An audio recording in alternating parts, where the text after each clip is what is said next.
Você já escolheu sua bacia? Você já escolheu sua bacia?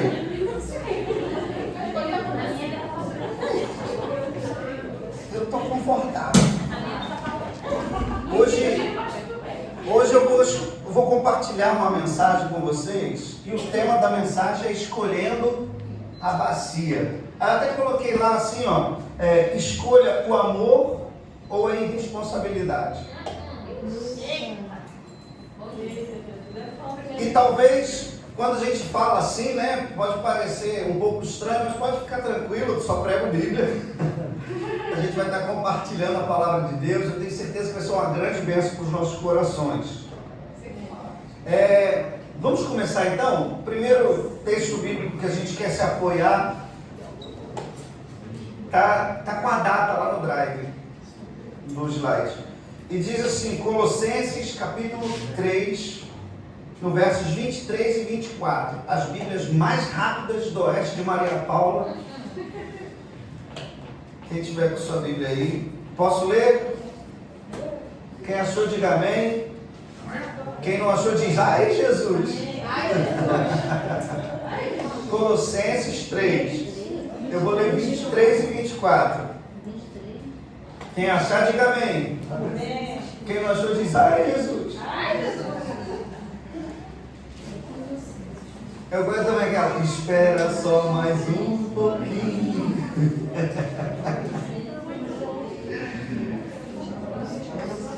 Colossenses 3, 23 e 24.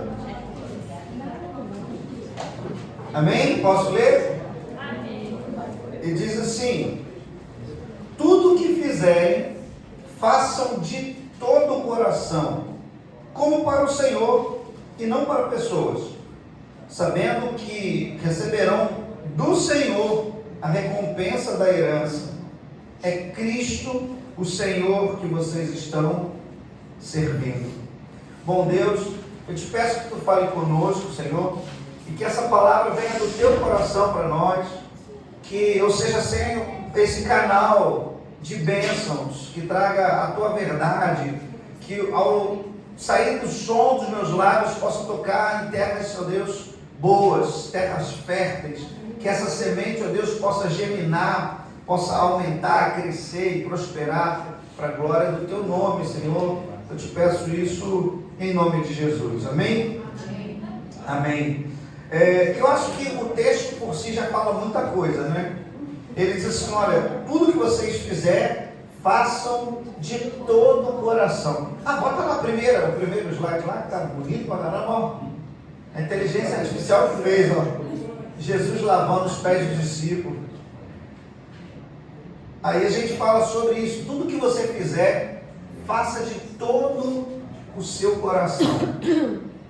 E, sabe, eu tenho percebido que de um tempo para cá, algumas pessoas, elas fazem muitas vezes só porque precisa ser feito. Não faz de coração. Eu lembro que há muito tempo atrás, muito tempo atrás, quando eu era criança, eu vinha para Piratininga nas férias. Eu passava o mês de janeiro, às vezes dezembro e janeiro, mas geralmente janeiro, eu passava na casa da minha tia, que é ali em Piratininga, e ela fica a 2 ruas da entrada de Camboinhas. E a gente passava ali as férias. E eu lembro que eu tinha uma prima que hoje é falecida, ela tinha a minha idade. E ela morreu com 9 anos de idade. Mas eu lembro claramente dessa minha prima e a gente brincava junto. E a minha tia, os pais, eles não estavam lá. Meu pai e minha mãe estavam em casa. E eu, meu irmão, essa minha prima, a irmã dela e outros primos, ficava todo mundo hospedado na casa da minha tia. E era uma loucura. Imagina, né? Eram umas 7, 8 crianças. E a minha tia, ela não era aquela pessoa de brincadeiras infantis, no sentido de brincar com boneca para as meninas, brincar com carrinho para os rapazes. Não, ela não era esse tipo de tia. Ela era aquele tipo de tia que ela abria no meio, assim, atrás da casa dela, tinha uma parte que tinha muitas árvores frutíferas, tinha galinheiro, né? Tinha um monte de coisa ali. E aí tinha uma parte que ela plantou cana. Vocês já viram como que cana nasce pertinho uma da outra? Né? Cana é coladinho. E aquele negócio é perigoso, porque cobra esconde ali. Então o que a minha tia fazia? Ela vinha, tacava fogo, e aí o fogo matava as cobras, os bichos, as aranhas, tudo. E ela cortava algumas canas do meio para fazer um buraquinho para a gente se enfiar dentro do canavial. E a gente fazia uma cabana dentro do canavial.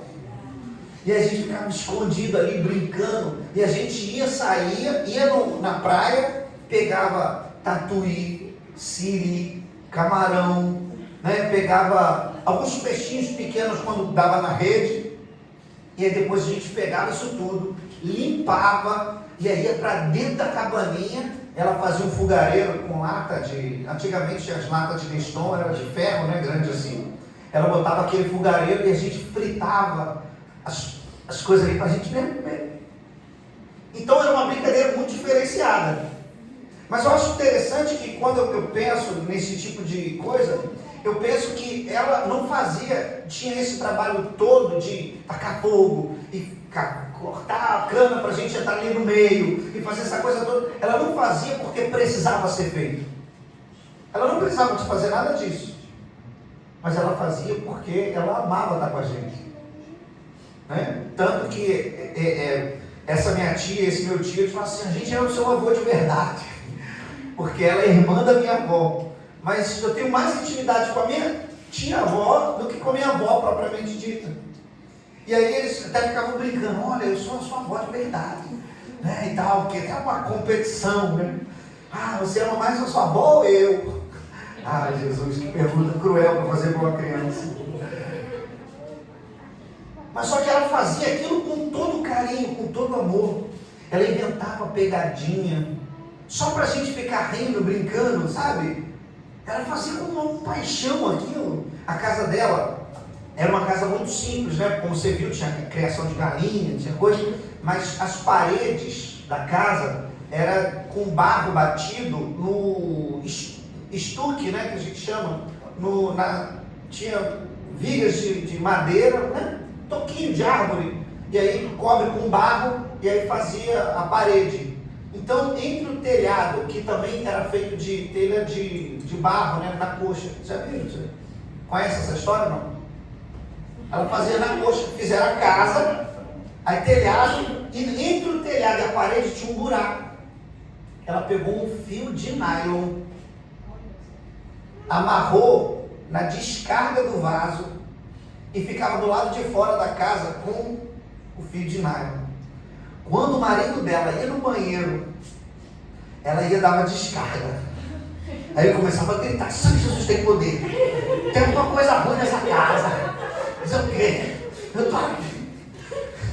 E a gente ria lá de fora, as criançadas tudo se acabando de rir. E ele lá dentro gritando por Jesus, socorro, o Sangue Jesus tem poder. Cara, que coisa maravilhosa, né? Mas isso tudo ela fazia não é porque ela precisava fazer isso.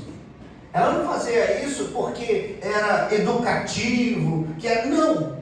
É pelo prazer da companhia, pelo prazer da risada. Ela fazia isso com o coração. Então quando a gente chegava na época das férias, a gente ficava louco para ir para lá. A gente queria estar com eles porque eles faziam de coração.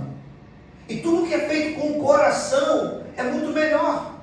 E talvez você esteja se perguntando assim, então é por isso que a comida de vó é tão boa. Porque quando a avó cozinha para o neto, ela cozinha com todo o coração. Mas às vezes, né, o pai e a mãe estão no dia a dia e é obrigado a cozinhar, e ele faz porque precisa, não porque ele quer agradar ao outro. A comida talvez não tenha aquele mesmo sabor. Porque o tempero que deixa a comida mais gostosa é o amor. Fazer com o coração. Tudo que a gente faz com o coração, fazer assim com a melhor dedicação que eu posso, é você fazer com amor. E eu acho interessante que ele diz assim, olha, tudo que vocês fizerem, façam com o coração, como se fosse para o Senhor. E aí você pode estar pensando assim, tudo. Então você está dizendo que se eu acordar 4 horas da manhã para ir trabalhar, eu tiver de enfrentar uma condução cheia, se eu tiver de... Eu não estou fazendo isso por causa do boleto, eu estou fazendo isso com todo o coração, por causa do Senhor. E se você pensar dessa maneira, você vai ser o melhor funcionário, e aí você vai ter as melhores comissões, as melhores promoções, mas não é por causa do seu trabalho, é por causa que você está honrando a Deus. Você está fazendo o seu melhor de todo o coração, como se fosse para Deus. Quando você estiver estudando, quando você estiver se exercitando para ter uma saúde melhor, quando você estiver se dedicando à leitura da palavra, quando você estiver cuidando dos seus filhos, quando você tiver, tudo que você fizer, faça de todo o coração. Aleluia. E a gente pensando dessa maneira, eu acho interessante que ele diz assim, e vocês, sabendo que receberão do Senhor a recompensa da herança, porque agora você está fazendo tudo no Senhor, e o que você tem não é uma paga. E essa é a grande diferença entre o servo e o filho. O servo, ele trabalha porque no final do mês ele precisa receber um dinheiro, não é? Eu sou um empregado, sou um funcionário, sou um servo, e o meu patrão me dá uma ordem, eu faço porque precisa ser feito, ele está me pagando para isso, e aí no final eu tenho uma paga e só. O filho é diferente. O filho pode ser que até nem paga tenha, né? Eu sou filho do dono, então eu vou trabalhar porque daqui a um tempo essa empresa que eu estou trabalhando vai ser minha. Então eu preciso fazer ela crescer muito para quando eu estiver na liderança eu não tenha tanto trabalho. Entendeu a diferença da mentalidade de alguém que é filho e de alguém que é servo? Faz por uma paga, o servo, o filho faz por uma herança. Aí você está dizendo aqui, o texto está dizendo assim, olha, vocês vão fazer tudo com amor, como sendo para o Senhor, porque o Senhor vai te recompensar com uma herança. Ou seja, de tudo aquilo que eu faço, com amor, com o meu coração, eu estou semeando no meu próprio futuro. Numa herança que o Senhor vai me dar. E ele continua o texto aqui que eu acho muito legal, ele diz assim, Cristo, é a Cristo, o Senhor, que vocês estão servindo.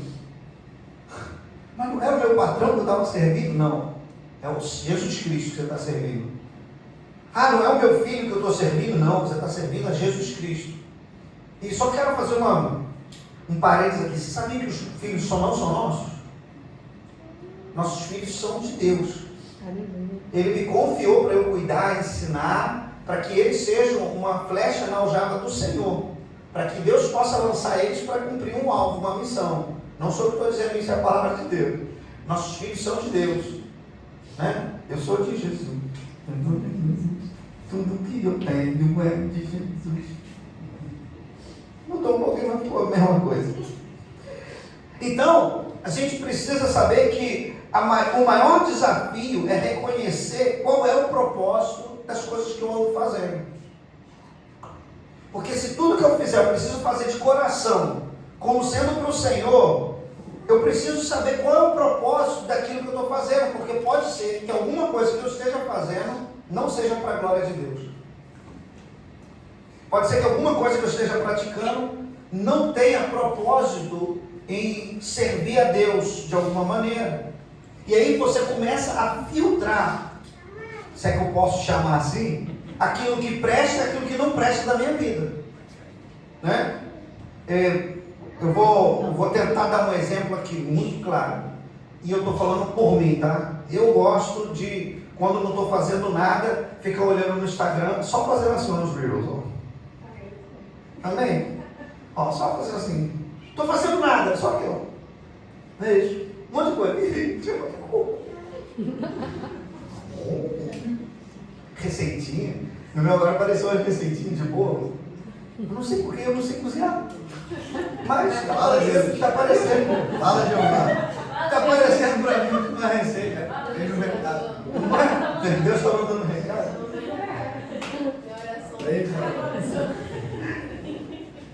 Mas sabe, Letícia esses dias, ela falou olha, eu sei qual é o propósito que eu vou fazer de oração e de dedicação a Deus. Eu vou tirar todas as redes sociais para eu investir mais tempo em oração, mais tempo na palavra. Eu vou abster dessas coisas, eu vou filtrar no meu tempo esse tempo. E aí ela percebeu que se ela deixasse instalado o Instagram, o Facebook, as coisas no celular dela, ela ia entrar em tentação. O que ela fez? Eu preciso me dedicar esse tempo a Deus, então eu vou desinstalar os aplicativos. Olha, madura. Sabe, e aí a gente percebe que a gente investe muito tempo com isso. Só que eu estou fazendo isso, é para a glória de Deus? Não. É para o meu próprio prazer, para o meu próprio deleite. Então eu tenho como fazer isso de coração? Não. Porque eu estou servindo a mim mesmo. E fazer de coração envolve uma outra pessoa. E aí agora a gente começa a entender o que é fazer de coração. É servir, é se entregar. E Jesus ensina isso magistralmente. Jesus é um mestre para nos dar essa lição, né? Então Jesus nos ensina praticando, né? Como resposta àquilo que eu creio da parte de Deus, eu sirvo, além das minhas emoções e além do merecimento das pessoas. Porque tem gente que só serve quem merece. Você sabia disso? Jesus não serve quem merece, porque eu não mereci o amor de Deus. Alguém aqui merecia o amor de Deus? Fala assim, Jesus, você devia morrer mesmo, porque eu mereço, eu sou bom. Morre no meu lugar aí. Alguém acha que é bom o suficiente? Eu não merecia Jesus morrer por mim. Na verdade, eu que merecia morrer na cruz no lugar dele. 3 vezes santo, que desceu para me amar. Correto? Então, quando Jesus serve, ele não serve quem merece. E tem um exemplo maravilhoso disso, que está em João, capítulo 13. Eu vou ler os versículos 4 e 5, que diz assim: levantou-se da ceia. Então, era o momento de ceia. Jesus tinha terminado de ceiar, e ele levantou-se da ceia, tirou a vestimenta de cima, e pegando uma toalha, cingiu-se com ela, e em seguida Jesus pôs água em onde? E começou a lavar os pés dos discípulos, e a enxugá-los com a toalha com que estava cingido. Jesus, no momento da ceia, ele está lidando com 12 pessoas, né? Embora nem todo mundo tenha decorado os nomes dos 12 discípulos, tem alguns nomes emblemáticos que a gente pode citar para a gente perceber que Jesus, ele lida com todo mundo da mesma forma, servindo, merecendo ou não merecendo. Imagina comigo, alguém já te chamou de mentiroso? Se alguém te chama de mentiroso, como é que você fica com essa pessoa, o seu relacionamento com essa pessoa? Não fica estremecido? Porque você fica naquela expectativa de que ela não está acreditando em nada que você está dizendo. Então não faz sentido eu dizer nada para essa pessoa. E eu fico entristecido com ela por ela achar isso de mim, não é? Agora você imagina, Jesus, ele passou 3 anos e meio com esses discípulos e Tomé não conseguia acreditar no que Jesus falava. Jesus falava assim, olha, eu vou morrer e eu vou ressuscitar no 3º dia. Jesus morreu. Quando ele ressuscitou, o que Tomé fez? É nada. Deixa eu ver. Onde que está a ferida na mão? Onde que está a ferida do lado, dos pés? Eu não acredito. O que ele estava dizendo? Que Jesus era um mentiroso. Como que seria o seu relacionamento com alguém que te diz que você é mentiroso? Você sabe que ele diz que você é mentiroso. Mas terminando a ceia, Jesus pegou, tirou a parte de cima da túnica, vestiu uma toalha e lavou o pé de Tomé. Ele não disse, não, você acha que eu sou mentiroso? Você não. Sai fora. Não quero lavar o seu pé, não. Ou então, está lavando aqui, né? Ele olha qual a unha que está encravada e Não é? Está entendendo? Aquela parte verde da esponja. Assim. Está entendendo? Porque esse é um sentimento natural. Mas aqui a gente percebe que Jesus estava servindo quem não merecia ser servido. Outro caso emblemático, Pedro. Imagina, Pedro que saindo dali ia negar ele 3 vezes. Você imaginou o cara que te nega? É igual aquela história, eu não sei se vocês já viram, mas assim, tem alguns casais que eu não consigo entender. Sério, estou falando verdade, eu não consigo entender. Né? As pessoas, eu conheço casal que o homem tem vergonha da esposa. Aí ele não anda de mão dada com ela, vai na festa, ele vai na frente, ou ela vai na frente, ele vai atrás. Eles não se abraçam, publicamente você nunca vai ver eles se beijando. Ele tem vergonha dela, ou ela tem vergonha dele. Dois casos assim. Eu estou falando dele porque eu estou lembrando de uma pessoa muito específica aqui. Aí eu estou... Mas você sabe, essa pessoa que tem vergonha do outro, eu assim, cara, mas por que está junto, né? Se não admira, perde o respeito assim, dessa maneira. E aí, não sei como que... Enfim. Eu fico pensando, cara, os meus botões, será que essa pessoa que tem vergonha do outro merece essa companhia? Se Letícia tivesse vergonha de mim, será que ela merece a minha companhia? Se eu tivesse vergonha dela, será que eu merecia a companhia dela? Você está entendendo o que eu estou falando? Pedro negou Jesus 3 vezes. Eu não te conheço. E eu não sou um deles não. Sai fora. Eu, hein? Você é da Nova Vida lá de Maria Paula? Eu não. Você está entendendo? Você serve a Jesus? Ó, eu vou à igreja. Aqui eu sou crente. Estava lá. Jesus estava lavando os pés desse cara que ia negar. Que ia dizer que nem conhece. Que não fazia parte do grupo. Você está entendendo? Agora, eu tenho um desafio maior. Porque a pessoa não acreditar em mim. Né? Dizer que eu sou um mentiroso. A pessoa ter vergonha de mim e me negar. Não é tão ruim quanto ser traído. Mas Jesus não tirou Judas na hora de lavar os pés.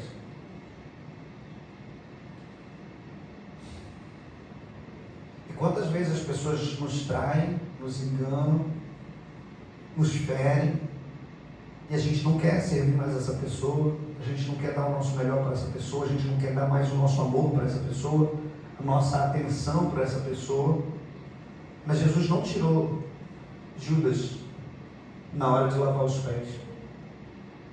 Eu não sei você, mas estou falando do Nelson. Eu teria uma dificuldade terrível de lavar os pés de um traidor. Eu não sei você, porque você é uma pessoa melhor do que eu, mais evoluída, iluminada. Eu teria uma dificuldade terrível. Mas é exatamente nesse ponto crucial de lidar com os traidores que Jesus mostra que ele serve quem não merece ser servido. Que ele faz servir amor aquelas pessoas que são indignas. E às vezes a gente faz isso dentro do nosso casamento e a gente nem percebe, porque eu estou enfurecido com meu marido, estou enfurecido com minha esposa, na hora de levar a comida para ele, depois a comida. Faz você. E vai, porque a gente acha que o outro não é digno do meu serviço, do meu amor, do meu empenho. E quantas vezes, agora eu posso transferir para o nosso ministério, para a nossa chamada, quantas vezes pessoas que são indignas da gente chamar ela para vir para o grupo de vida, que essa pessoa fura comigo, ela diz que vai, mas não vai, diz que vai, mas não vai. Ao contrário, a gente está investindo na vida dela, mas ela engana, trai, não acredita na gente, ou ela nega, tem vergonha da gente, e a gente deixa de servir essa pessoa simplesmente porque ela não merece, porque ela não é digna do meu serviço, do meu amor, da minha dedicação, do meu empenho. eu estou falando isso de uma maneira muito simples para que a gente possa entender que a primeira bacia foi Jesus que escolheu de servir em amor aqueles que não mereciam ser servidos. Por amor. Essa foi a primeira bacia que Jesus escolheu. Mas existe uma outra bacia que eu quero compartilhar com vocês. E essa bacia eu não gostaria que ninguém aqui escolhesse ela. Que é a bacia que Pilatos usou para lavar as mãos no julgamento de Jesus. E o texto de Mateus, capítulo 27, vai dizer o seguinte, versos 24 a 25. Vendo Pilatos que nada conseguia e que, ao contrário, o tumulto aumentava, mandou trazer água e lavou as mãos diante do povo, dizendo: eu estou inocente do sangue deste homem, fique o caso com vocês. E o povo todo respondeu: que o sangue dele recaia sobre nós e sobre nossos filhos. Eu sei que aqui não diz a palavra bacia, mas fazia parte da cultura romana. Eles trazerem uma bacia com água e publicamente alguém lavar as mãos para dizer que essa pessoa é inocente de alguma coisa que está acontecendo dentro de uma questão. No caso aqui, a bacia que foi trazida no caso para Pilatos, essa bacia, ela representava ali que Pilatos era inocente. E que o sangue de Jesus, a morte dele, não era culpa de Pilatos, mas sim daquelas pessoas todas que estavam ali. Então ele fazia esse ato, era uma cerimônia de lavar as mãos e era usada uma bacia, correto? Estamos juntos ainda? Não apareceu a palavra bacia no versículo, mas era assim que era feito culturalmente. Estamos juntos ainda? Só para a gente entender? Então essa segunda bacia, que eu botei aqui, naquela época, lavar as mãos publicamente era feito com água em uma bacia ou um recipiente, como um gesto simbólico diante do povo. Não era derramamento. Porque inocência não pode ser derramamento. Inocência precisa de evidência. Então aquela água, ela precisava ser apresentada novamente limpa, pura. Por isso que era feito num recipiente ou numa bacia. Ficou claro? Só para explicar isso. Que às vezes a gente fala assim, mas no texto bíblico não está escrito a palavra bacia. Mas eu preciso explicar como é que funcionava na época para você entender que era uma bacia ou um recipiente. Então, a minha segunda bacia que eu tenho para você escolher é aquela: eu lavo as minhas mãos. Eu não sou responsável por isso. E é muito triste que a gente tenha visto que a cada dia que se passa, a maioria das pessoas tem escolhido a bacia da irresponsabilidade. A bacia do eu não tenho nada a ver com isso. Isso não é um problema meu. É problema do outro. E a gente acaba colocando na conta do outro responsabilidades que são nossas.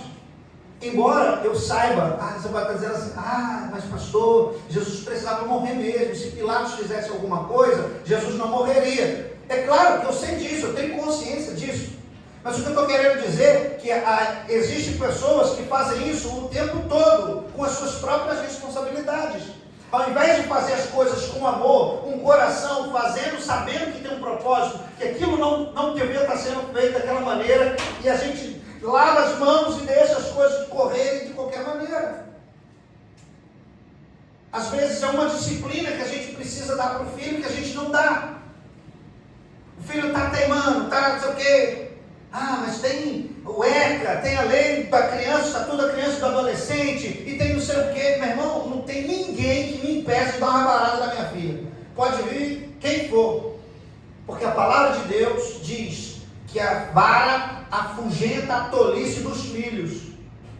E eu fico com a palavra de Deus. A palavra de Deus é verdade. Ela foi usada por 2000 anos. A cultura romana recebeu de presente, dos judeus, parte daquilo que eles transformaram em leis, mas que é usada nos dias de hoje. A palavra de Deus continua sendo verdade, e a gente lava as mãos. Não, ele é assim mesmo, ele tem torna opositor. Vocês já viram isso? Disruptor, opositor. Ao invés de dizer que a criança é teimosa, que precisa levar uma varada. Simples. E a gente não quer disciplinar nossos filhos, porque a gente ama tanto ele. Ah, eu vou dar uma varada, a perninha dele. Eu gastei tanto dinheiro com creme para deixar a marquinha da varada. Eu estava falando com minhas filhas no carro, ontem. Estava falando, rapaz, graças a Deus sou um bom homem, tenho sido honesto, né? Luto para pagar minha dívida. Mas eu apanhei muito quando era criança. Havaiana. Alguém aqui já apanhou de Havaiana? Você sabe que quando a gente apanha de Havaiana, a gente apanha parcelado, né? Eu nunca não é? Apanhei de fio de telefone. Apanhei de cipó. Já viram aquelas árvores de cipó? Eu e meus primos, a gente brincou de marceneiro e pegou uma cadeira da minha mãe e foi com a facão, serrinha. A gente era marceneiro. Minha mãe pegou o cipó no quintal. Vai eu, meu irmão, meus primos, tudo apanhado. Minha mãe bateu todo mundo. A gente apanhou. Me tornei um bom homem. Glória a Deus. Mas eu conheço crianças que não levaram nunca nem uma varadinha. E são seres desprezíveis. O pai e a mãe estão criando um delinquente. Tem um menino lá em Marambaia, ele frequentou a célula por muito tempo, mas os pais nunca disciplinavam ele. Um dia eu cheguei para a mãe e falei assim: mãe, você precisa disciplinar seu filho. E ele falava na célula: eu quero é ser bandido. Você sabe o que ele é hoje? Bandido. Duvido que umas varadas boas não resolviam. Porque a gente brincava de polícia e ladrão. Meus primos maiores sempre eram polícia.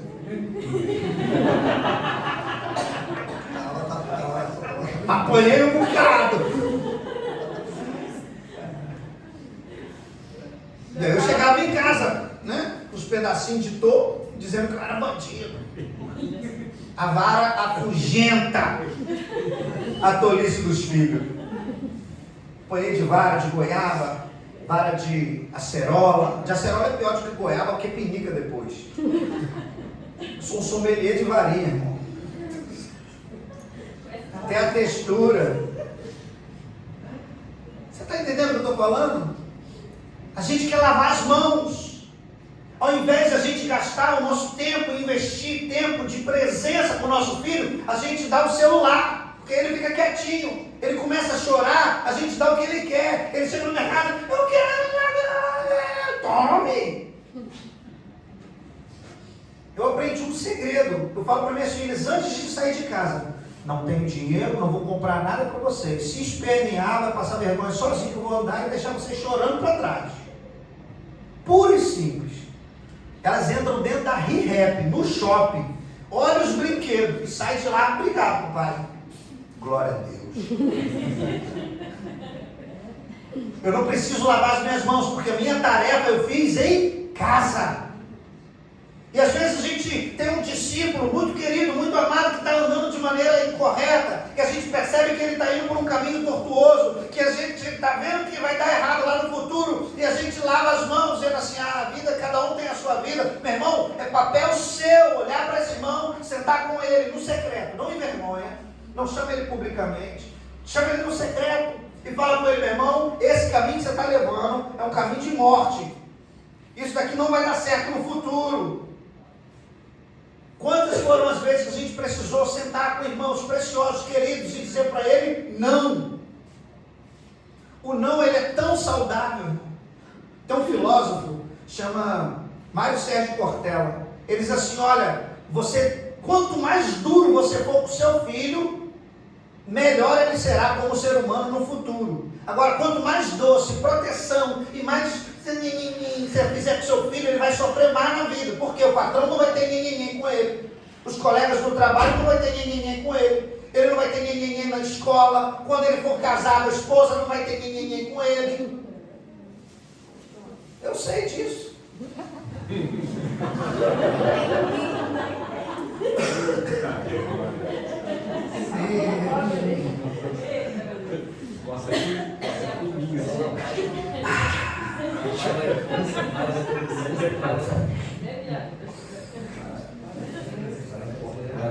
Amém ou não amém? Amém.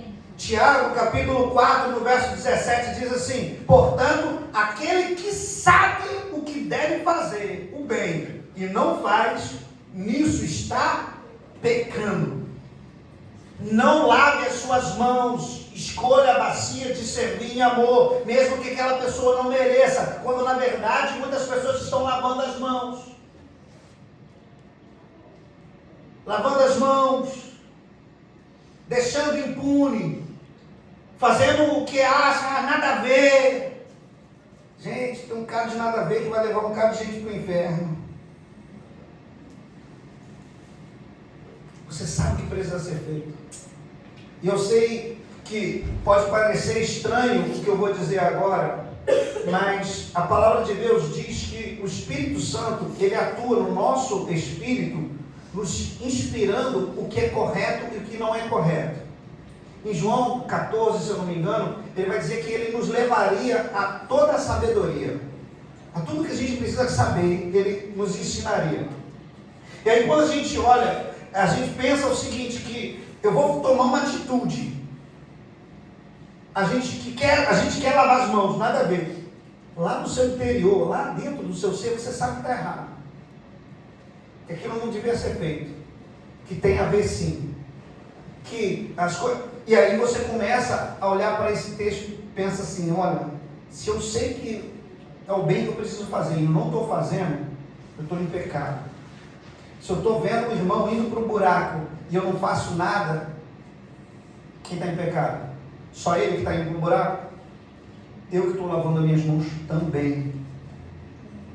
E aí, pastor, eu não coloquei o texto bíblico não, mas eu acho que você vai lembrar. Você conhece o episódio de Caim e Abel? O irmão matou o outro por causa da oferta que um ofereceu. Deus aceitou de um, não aceitou do outro. Antes de Caim matar Abel, Deus chega para Caim e pergunta: por que sua cara está feia? Por que seu rosto está desfigurado? Aí ele fica meio que lavando as mãos, né? E aí ele diz: olha, o pecado está à sua porta, compete a você dominá-lo. Você que precisa dominar. Passou? Passou. Deus foi. Caim chama Abel para passear no campo, mata ele. Depois Deus chama Caim de novo e faz uma pergunta célebre. Alguém sabe qual é a pergunta? Onde está o seu irmão? Como que Caim responderia a Deus? Foi ele que tinha acabado de matar o irmão no campo. Onde está o teu irmão? A resposta de Caim foi a resposta da segunda bacia, de alguém que lava as mãos. Sou lá eu por todo o meu irmão? Eu sou responsável pelo meu irmão? Olha para a pessoa que está do seu lado com muito amor e carinho e fala assim: você é. Eu também.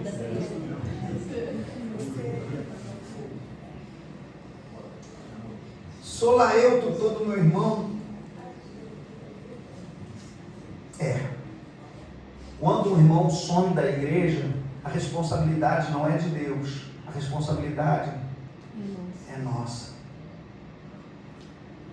E muitas vezes a gente quer colocar na conta do pastor que não cuidou direito. Mas eu quero dizer uma coisa para você com todo carinho, amor e respeito que eu tenho por cada um que está aqui hoje. Ovelha gera ovelha. Pastor gera novos pastores. Eu vou investir na sua vida para que cada um dos meus irmãos aqui possa se tornar um dia pastores. Amém? Amém? Agora, quando você ganha uma alma para Jesus, você agora se tornou uma ovelha mãe que gerou uma nova ovelhinha. Amém? Amém? Quem que dá leite para a ovelhinha? A ovelha é mãe.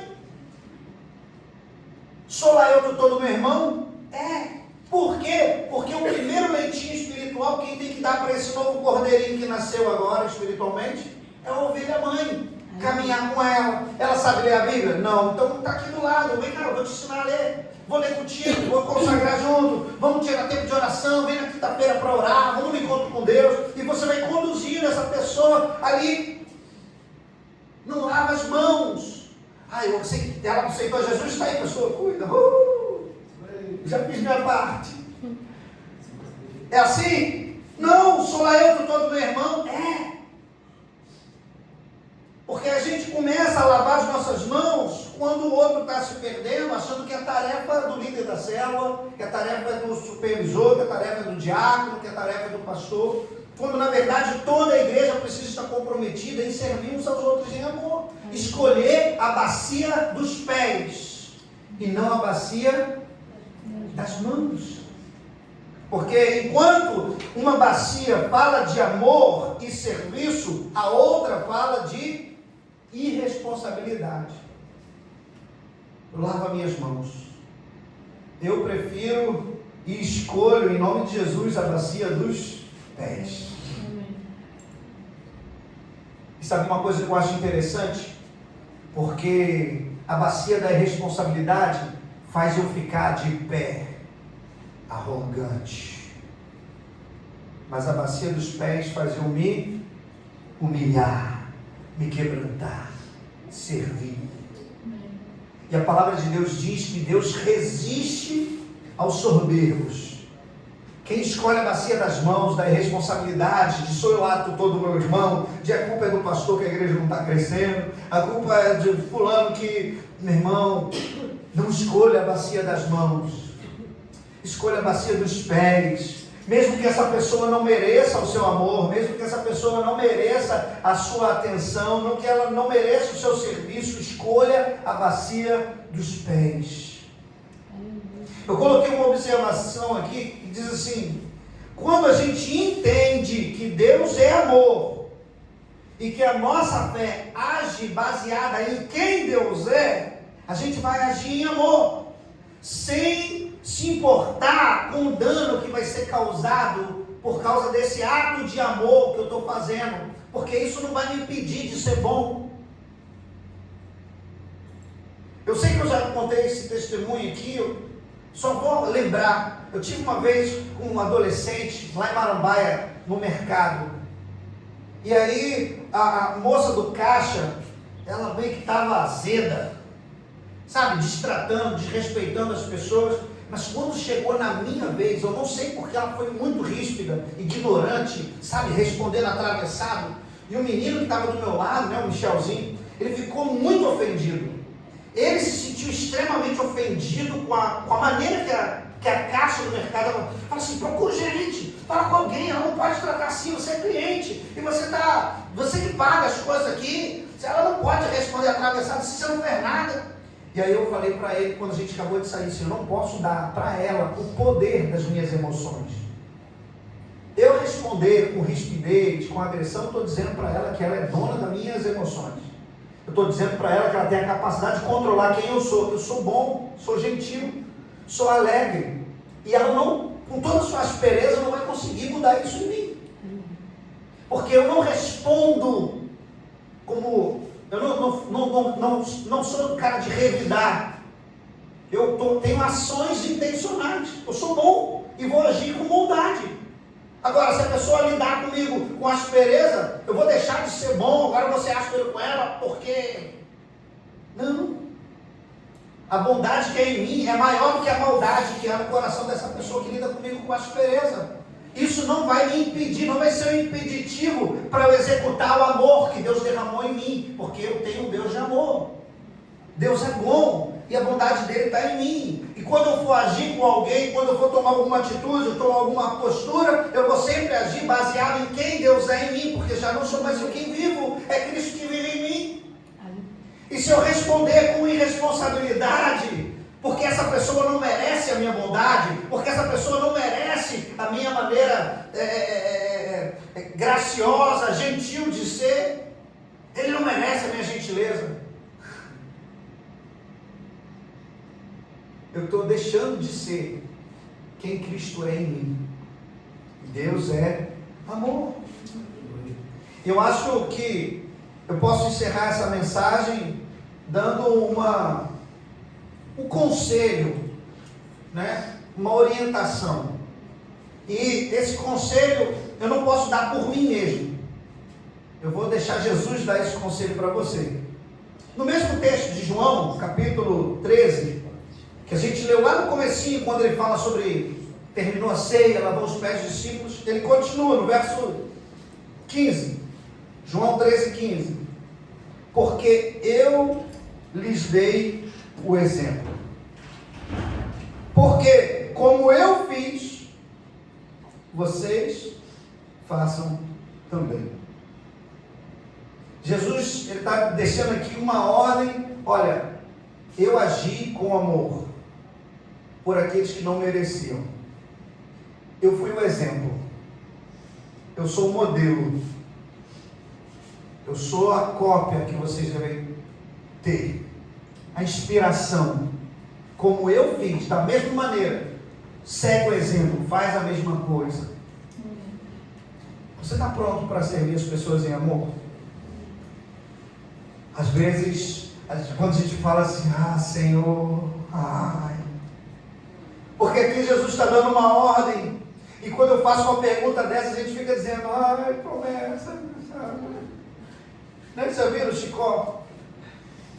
Não. Ora fico rico, ora fico pobre. Ai, promessa desgraçada. Ai, promessa sem jeito. É isso mesmo. Mas Jesus está dizendo aqui, assim como eu fiz, façais vós também. É uma ordem para mim e para você hoje. Escolha a bacia dos pés. Escolha a bacia do serviço. Escolha a bacia de olhar para o outro com empatia. Porque é quando a gente menos merece, é quando a gente mais precisa. Quando a gente menos merece o amor, é a hora que a gente mais depende de ser amado. É quando Judas trai, que ele precisa do amor de Deus. Ele necessita do amor de Deus. Mas é nessa hora que ele menos merece. É nas nossas falhas, nos nossos erros, nas nossas inconsequências que a gente mais depende do amor de Deus, do cuidado de Deus, do perdão de Deus. Mas é exatamente essa mesma hora que a gente menos merece. E que bom que Deus age por graça e não por mérito. Porque se Deus lhe dasse por mérito, o salário do pecado é a morte, nós não teríamos nenhum humano sequer para contar a história. Porque as pessoas falham, as pessoas erram. Eu gostaria de compartilhar um tempo de oração.